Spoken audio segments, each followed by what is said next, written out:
Ya, kembali lagi di Indahnya Ramadan bersama Uwas dan sahabat yang insya Allah akan menemani pemirsa setia TV One setiap hari selama sahur di jam yang sama. Nah, kami mau mengingatkan lagi yuk, santap sahurnya jangan lupa siapkan energi supaya hari ini kita bisa beramal lebih baik lagi karena ini hari pertama. Di awal ini kita maksimalkan supaya ntar bisa makin eksponensial sampai ke ujung Ramadan. Amin, amin ya Rabbal Alamin.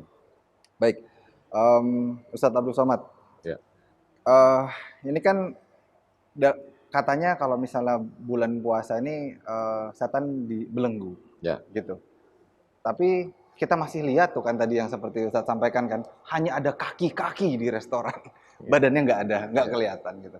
Nah, sebenarnya ini kembali kepada pembahasan kita syarat sah puasa itu sebenarnya wajibnya tuh bagaimana sih? Karena ada yang bilang ya saya capek atau ini, jadi nanti aja lah ganti gitu. Itu bagaimana, Ustaz?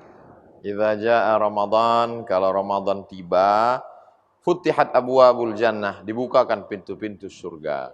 Ghulliqat abwabun nar, dikunci pintu neraka. Wasuffidat asyayatin, dalam riwayat lain wasulsilat asyayatin, setan-setan diikat, dibelenggu. Ustadznya ceramah waktu kultum tarawih. Pas pulang tarawih sendal hilang. Astagfirullah. Katanya setan dibelenggu Ustaz. Jadi jamaah mulai ragu nih. Jadi itulah pentingnya kita baca hadis. Hadis itu ada dalam Sahih Muslim. Oh. Jadi Sahih Muslim itu disyarah oleh Imam An-Nawawi. Nama kitab syarahnya Al-Minhaj, Syarah Sahih Muslim Ibnul Hajjaj. Kata Imam An-Nawawi, setannya tetap kerja. Oh, oke. Cuman ketika setan itu melihat kita amat sangat kuat, maka seolah-olah seakan-akan dia terbelenggu. Nanti ketika sampai jam 8 pagi, ini teh masih ada, kurma masih ada, lengkeng masih ada, jeruk masih ada, setan datang.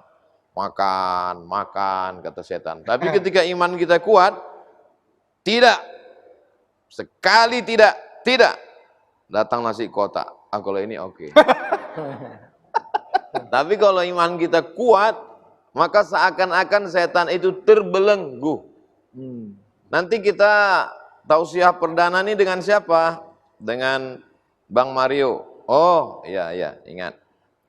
Ingat Mario, ingat animasi. Asik, Masya Allah. Terus ustadznya siapa? Guru kita, Dr.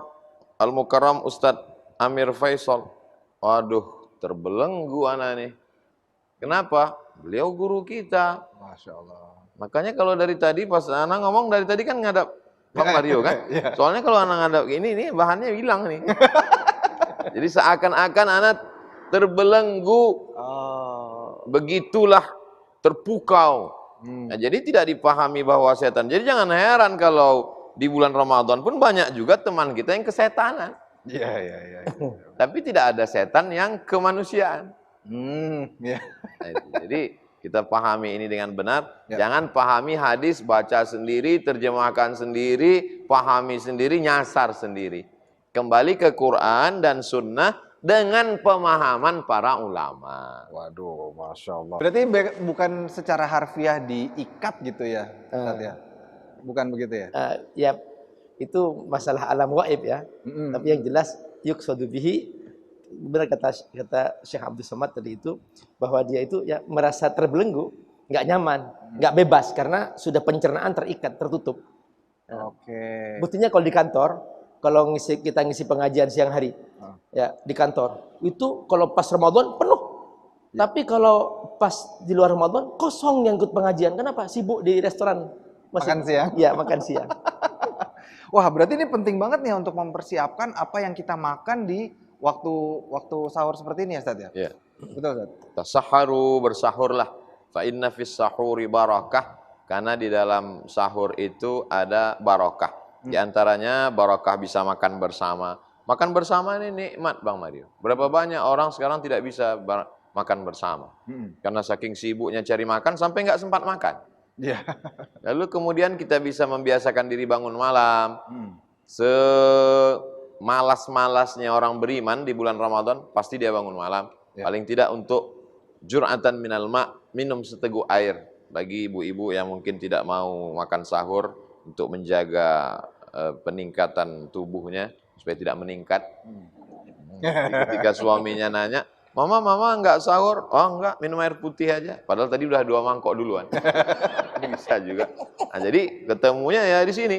Dan yang paling berkah ya ini, berkah indahnya Ramadan ini. Masya Allah. Jadi kita bisa nonton tapi sekaligus sebagai tuntunan. Ini banyak sekali berkah. Berkah artinya adalah ziyadatul khair, tambahan lebih dari yang semestinya. Semestinya hanya sekedar bangun, makan, minum, tapi ketika kita bersahur, Allahumma barik li ummati fi bukuriha. Berikan berkah pada umatku pada awal-awal malam, pada awal-awal hari. Jadi siapa yang paling awal bangunnya, dia yang paling banyak dapat keberkahan-keberkahan. Jadi, Jadi ini juga termasuk hal penting nih. Jadi banyak orang menganggap sahur itu adalah makanan biasa, makan biasa aja. Padahal ini termasuk ibadah penting di Ramadan. Dan ada waktunya. Allah sendiri menentukan dalam Al-Quran. Wakulu washrabu hatta yatabayyana lakumul khaytul abyad minal khaytil aswad minal fajr. Jadi sunnatus sahur at-ta'khir. Ada waktunya. Jangan mengatakan bahwa udahlah aku sahur sudah tarawih aja. Setelah itu aku tidur bablas, nggak perlu bangun salat subuh. Banyak yang terjadi seperti ini. Dia malamnya begadang dan kemudian sampai nanti waktu sahur dia sudah nggak sahur. Kenapa? Aku sudah sahur, sudah tarawih. Padahal itu adalah ibadah, termasuk ibadah yang penting di Ramadan. Sampai-sampai Nabi bersabda, tasahharu fa inna fis sahuri barakah. Dalam sahur ada keberkahan. Fa innallaha wa malaikatahu, dalam hadis yang lain dikatakan, fa innallaha wa malaikatahu yusalluna 'alal mutasahhirin. Allah sendiri mendoakan orang yang bersahur. Jadi jangan dianggap itu masalah kecil, itu masalah ibadah luar biasa di Ramadan. Dan bahkan kata Nabi, kalau kamu merasa kenyang, kamu merasa udah cukup dengan hanya sedikit, walau jur'atan mimma, seteguk air pun kamu sempatkan biar kebagian keberkahan sahur itu. Dan itulah dia indahnya puasa itu. Masya Allah. Berarti, oke, ini menarik. Ini baru buat saya pribadi. Berarti sahur itu bukan sekedar mempersiapkan diri supaya kita berenergi dan tidak lapar gitu, tapi bagian dari ibadah itu sendiri. Iya. Wah, Masya Allah. Berarti sahur itu bukan cuma sekedar mempersiapkan energi supaya nggak lapar, tapi justru adalah bagian dari ibadah itu sendiri ya, Ustaz. Wah, Masya Allah. Nah, ini penting banget nih pemirsa untuk mempersiapkan apa aja yang mau kita lakukan selama Ramadan. Nah, habis ini kami akan mempersilahkan untuk pemirsa untuk bertanya kepada Ustaz-Ustaz dan terutama yang hadir. Kalau misalnya memang punya pertanyaan, dipersiapkan sekarang. Nah, kami akan segera kembali di Indahnya Ramadan bersama Uwas dan Sahabat. Jangan kemana-mana.